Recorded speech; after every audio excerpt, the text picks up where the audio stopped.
দর্শক আমন্ত্রণ জানাচ্ছি যমুনার বিশেষ আয়োজন ডক্টরস অন কলে। আপনাদের স্বাস্থ্য বিষয়ক নানান প্রশ্ন আর সেই সবের তাৎক্ষণিক সমাধান নিয়ে আমাদের এই বিশেষ আয়োজন। আপনাদের সাথে পুরো আয়োজন জুড়ে সাথে আছি আমি ডাক্তার সিদ্রা ইকবাল। আমাদের এই আয়োজনে থাকছেন দেশ বরেণ্য আর আধুনিক চিকিৎসা বিজ্ঞানের দক্ষ চিকিৎসকরা। আজ আমাদের আলোচনার বিষয় করোনার নতুন সংক্রমণে করণীয়।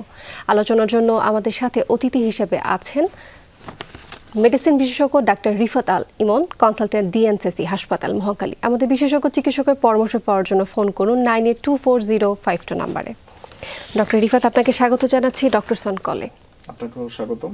যমুনা টিভিকে ধন্যবাদ আমাকে আমন্ত্রণ জানানোর জন্য।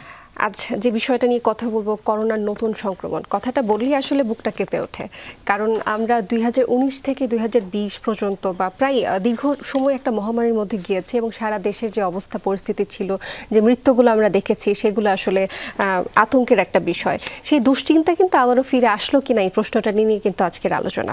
যেহেতু প্রতিবেশী যে দেশটা রয়েছে সেখানে করোনার মহামারী আবারও একটা চোখ রাঙানি দিয়ে উঠছে। তো আমাদের যদিও সরকার বলছে যে আমাদের যে সীমান্তগুলো রয়েছে সেখানে হচ্ছে বেশ এখন জোরদার করা হয়েছে, যাতে জরুরি প্রয়োজন ছাড়া কেউ যাতে হচ্ছে সেখানে না যায় বা সেখান থেকে এখানে আসার একটা রেস্ট্রিকশন হয়েছে। তারপরেও কিছুদিন আগে কিন্তু একজন রোগী, অনেকদিন পর, প্রায় 1.5 বছর পর একজন রোগী হচ্ছে কোভিড-19 মারা গিয়েছে।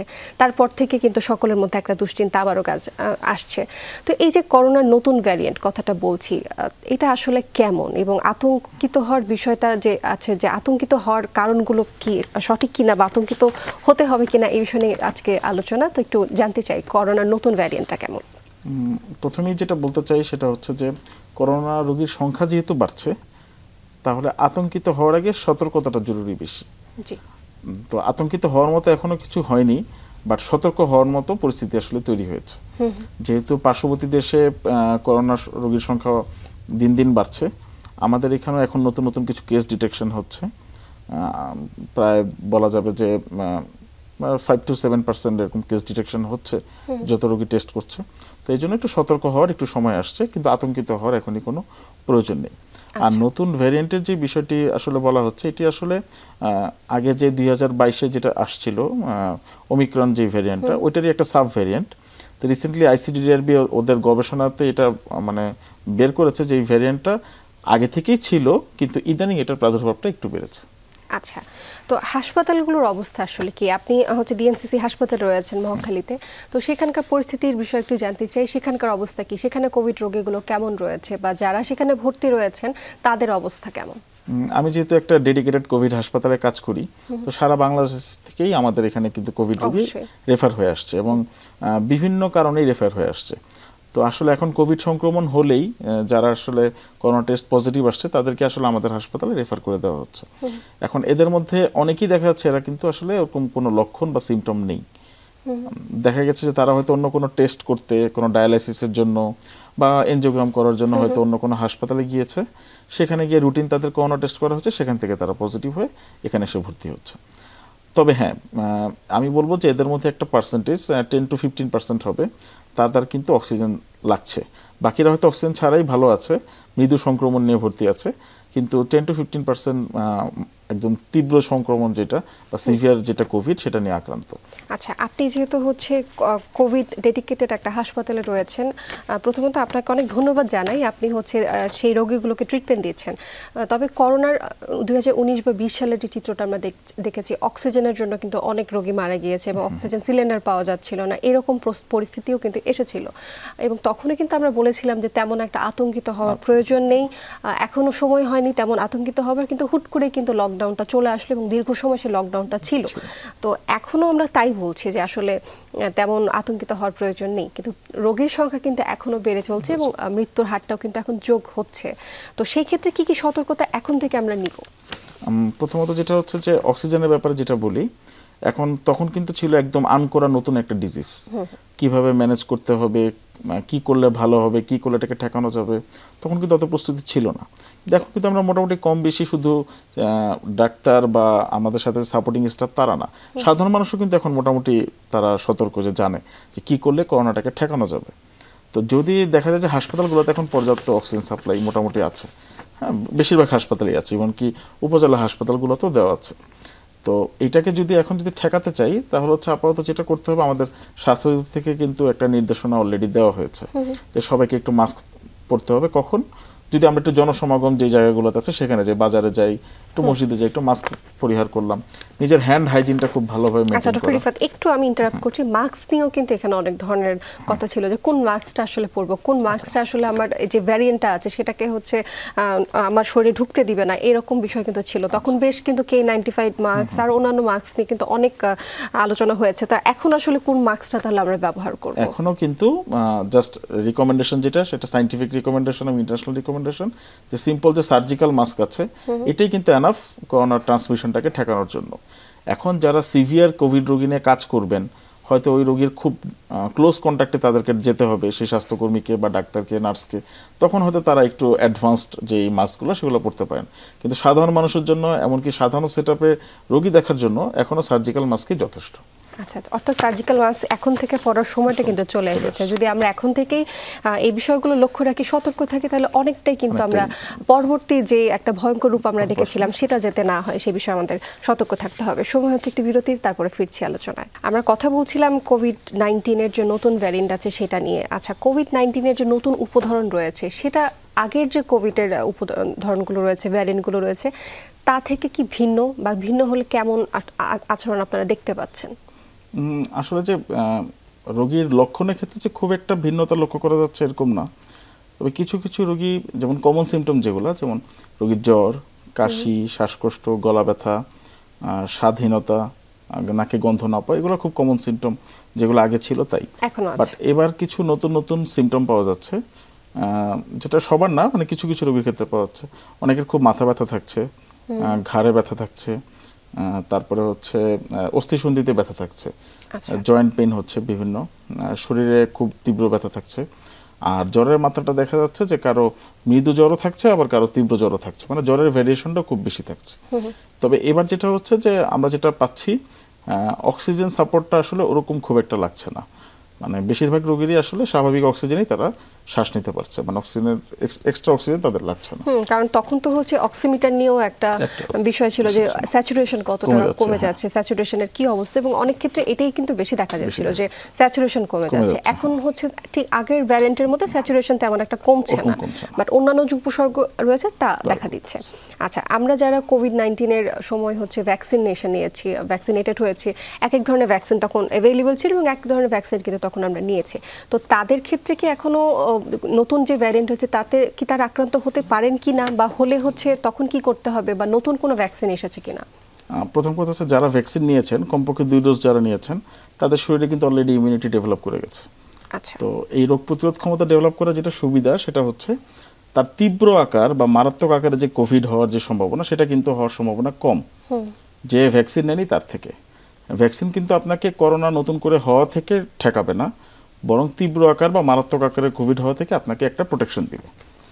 আর এখন পর্যন্ত গবেষণা যতটুকু পাওয়া গেছে যে ভ্যাকসিনগুলো অলরেডি দেওয়া হয়েছিল, নতুন ভ্যারিয়েন্টের এগেইনস্টও এটা কার্যকর। আচ্ছা, সেটা কাজ করছে। তো ভ্যাকসিনে কিন্তু আরও কিছু আলোচনা আছে এখানে, সেটা হচ্ছে যে অনেকে বলেন যে ভ্যাকসিন নেওয়ার পর আমি আরও বেশি দুর্বল হয়ে গিয়েছি, বা কোভিড ভ্যাকসিন নেওয়ার পর থেকে হচ্ছে আমার শরীরের আগের মতো কাজ করছে না, এমন ধারণা কিন্তু অনেকেই পোষণ করছেন। তাই আসলে কোভিড-19 যে ভ্যাকসিনগুলো রয়েছে তার কারণে কি কোনো ধরনের উপসর্গ বা সাইড ইফেক্টসগুলো কি দেখা দেয় কি না? আসলে যে কোনো ভ্যাকসিন দিলেই কিন্তু কিছু সাইড ইফেক্ট থাকতে পারে, একটু জ্বর থাকতে পারে, একটু হালকা মেয়াদে অ্যালার্জি থাকতে পারে, শরীরটা একটু দুর্বল থাকতো, কিন্তু এগুলো সব কিন্তু short term side effect. Long term side effect কিন্তু এখনও কোভিড-19 ভ্যাকসিনের ক্ষেত্রে সেরকম সাইন্টিফিক্যালি এখনও প্রুভেন কোনো ডাটা বা এগুলো কিছু পাওয়া যায়নি। এখন স্টিল এগুলো আন্ডার রিসার্চ। এখন আসলে মানে উইদাউট সাইন্টিফিক এভিডেন্স এটা আসলে ক্লিয়ারলি বলা যাবে না যে ভ্যাকসিনের জন্যই তাদের এই কমপ্লিকেশনগুলো হচ্ছে কিনা। আচ্ছা, কোভিড-19 যে নতুন উপধরন আসছে সেখানে ফলস নেগেটিভ টেস্ট আসে, তো সেক্ষেত্রে সংখ্যামুক্ত থাকতে করণীয়টা আসলে কি?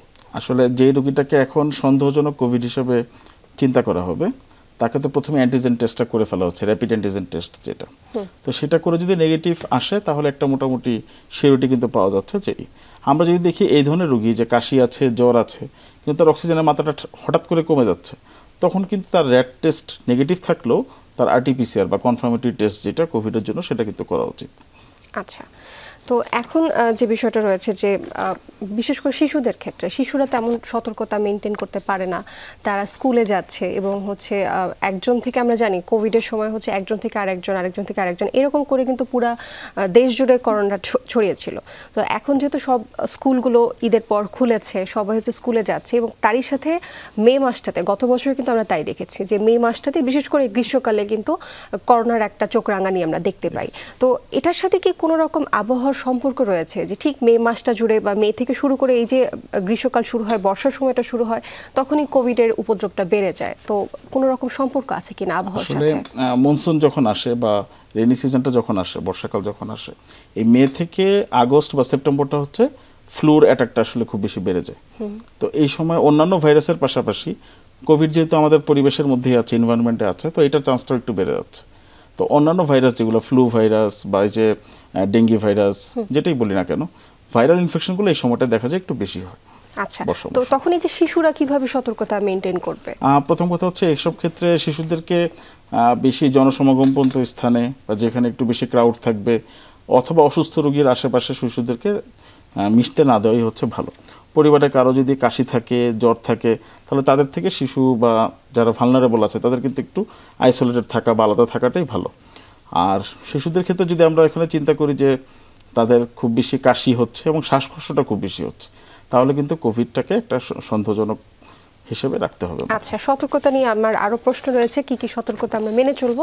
সময় হচ্ছে আরেকটি বিরতি, তারপর আবার ফিরছি আলোচনায়। আমরা কথা বলছিলাম কোভিড-19 নিয়ে আসলে কি কি সতর্কতা আমরা মেনে চলতে পারি। তো সেক্ষেত্রে প্রশ্ন এসেছিল যে বাচ্চাদের ক্ষেত্রে কি করব, এবং আমি তারই সাথে দুটো প্রশ্ন একসাথে করে নিতে চাচ্ছি যে শিশু যারা রয়েছে স্কুলে যাচ্ছে যারা, তারা আসলে কিভাবে সতর্কতা মেনটেন করবে, এবং বয়স্ক যারা রয়েছে বাসায় যাতে নানান কোমরবিড ডিজিজ রয়েছে, অন্যান্য রোগ আছে, তারা কিভাবে আসলে সতর্কতা মেনটেন করবেন।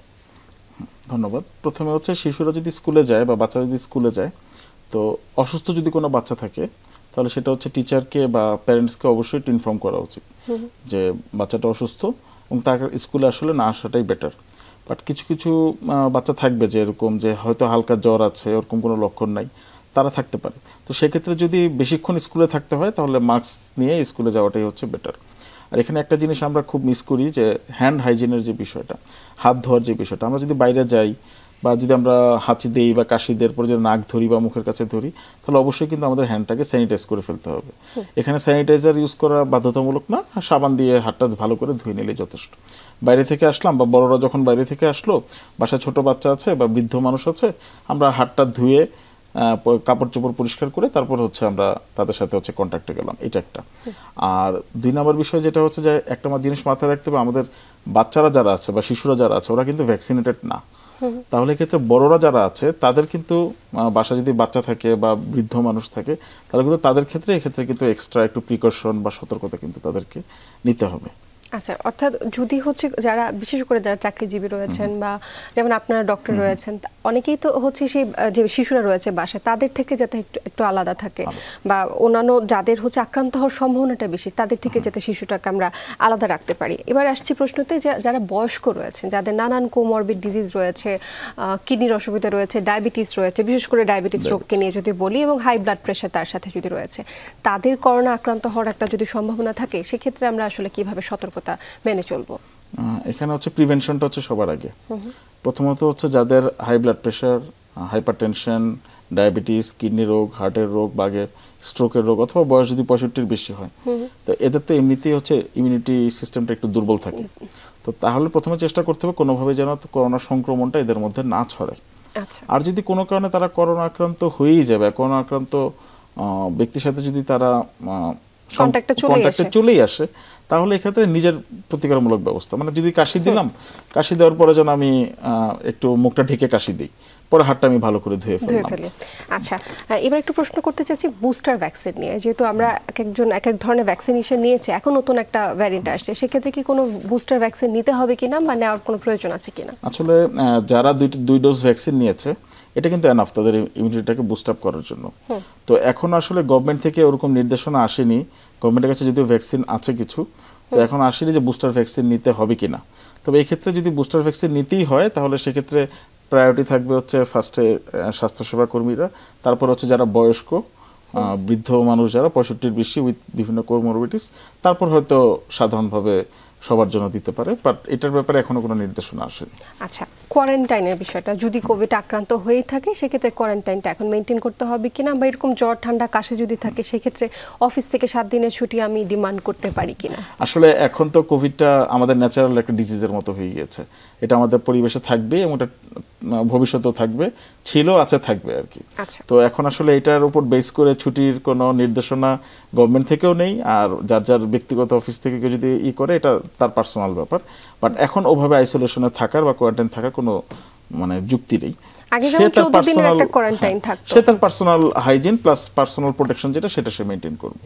আচ্ছা, এবার একটু জানতে চাচ্ছি, ভ্যাকসিন নিয়েও কিন্তু এখানে অনেক একটা মত বিভেদ ছিল যে আমি হচ্ছে ভালো কোম্পানির ভ্যাকসিন নিয়েছি, সে কম দামি একটা কোম্পানির ভ্যাকসিন নিয়েছে, তার বডিতে সে ভ্যাকসিনটা আসলে কাজ করেছে কিনা, এই বিষয়ে কিন্তু অনেক একটা বিভেদ ছিল। তো আসলে ভ্যাকসিনেশন নিয়ে আপনি কি বলতে চাচ্ছেন? যে ধরনের ভ্যাকসিনগুলো তখন অ্যাভেলেবল ছিল, যা যা ভ্যাকসিন আমরা সরকারের কাছ থেকে পেয়েছি, সেই ভ্যাকসিনটা কি যথেষ্ট নাকি নতুন কোনো ভ্যাকসিন দরকার? আসলে এখন পর্যন্ত যে কয়টা মানে মেজর যেটা বলি, মডার্না, অক্সফোর্ডের ভ্যাকসিন, সিনোফার্ম, এগুলোতে বাংলাদেশ, অ্যাস্ট্রাজেনেকা, এগুলোই বাংলাদেশে মোটামুটি দেওয়া হয়েছে।